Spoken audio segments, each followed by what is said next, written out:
ಸನ್ಮಾನ್ಯ D K Shivakumar ವಿರುದ್ಧ ನಾವು ಪ್ರತಿಭಟನೆಯನ್ನು ಮಾಡಿ ಅವರು ಈ ಕೂಡಲೇ ರಾಜೀನಾಮೆಯನ್ನು ಕೊಟ್ಟು ಅವರು ಮಾಡಿರ್ತಕ್ಕಂಥ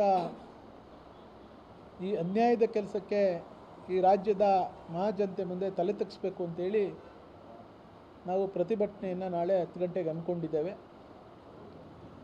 ಸೊ ಈ ಮೂಲಕ ನಮ್ಮ ಜಿಲ್ಲೆಯ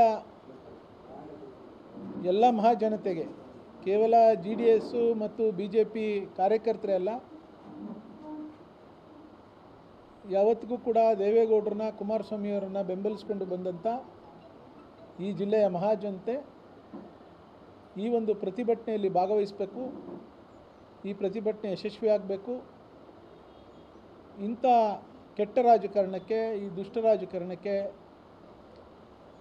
ಈ ದ್ವೇಷದ ರಾಜಕಾರಣಕ್ಕೆ ಇಲ್ಲಿಂದನೇ ಕಡಿವಾಣ ಹಾಕಬೇಕು ಅನ್ನುವಂಥ ಸ್ಪಷ್ಟ ಸಂದೇಶವನ್ನು ಕೊಡುವಂಥ ಕೆಲಸ ಆಗಬೇಕಿದೆ.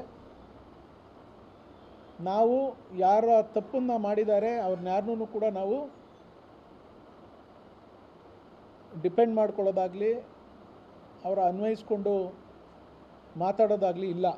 ಆ ಪ್ರಶ್ನೆನೇ ಉದ್ಭವ ಆಗೋದಿಲ್ಲ. ಈಗಾಗಲೇ ನಮ್ಮ ವರಿಷ್ಠರಾದಂಥ ದೇವೇಗೌಡರು ಮತ್ತು ಕುಮಾರಸ್ವಾಮಿಯವರು ಈ ವಿಚಾರದಲ್ಲಿ ಸ್ಪಷ್ಟನೆಯನ್ನು ಕೊಟ್ಟಿದ್ದಾರೆ. ಆದರೆ ಏಕಾಏಕಿ ಸುಳ್ಳಿನ ಕೇಸನ್ನು ಹಾಕಿಸ್ತಾ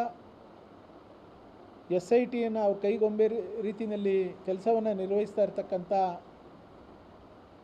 ಮಾನ್ಯ ಡಿ ಕೆ ಶಿವಕುಮಾರ್ ಅವರ ಏನು ಈ ಕೆಟ್ಟ ಕೆಲಸ ಇವತ್ತು ಬಹಿರಂಗ ಆಗಿದೆ.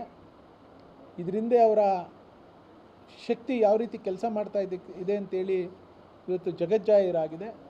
ಅದರ ವಿರುದ್ಧ ನಾವೆಲ್ಲ ಬೀದಿಗಿಳಿಬೇಕಾದಂಥ ಅನಿವಾರ್ಯತೆ ಇದೆ. ನಾಳೆ ಇಳಿತಾ ಇದ್ದೇವೆ.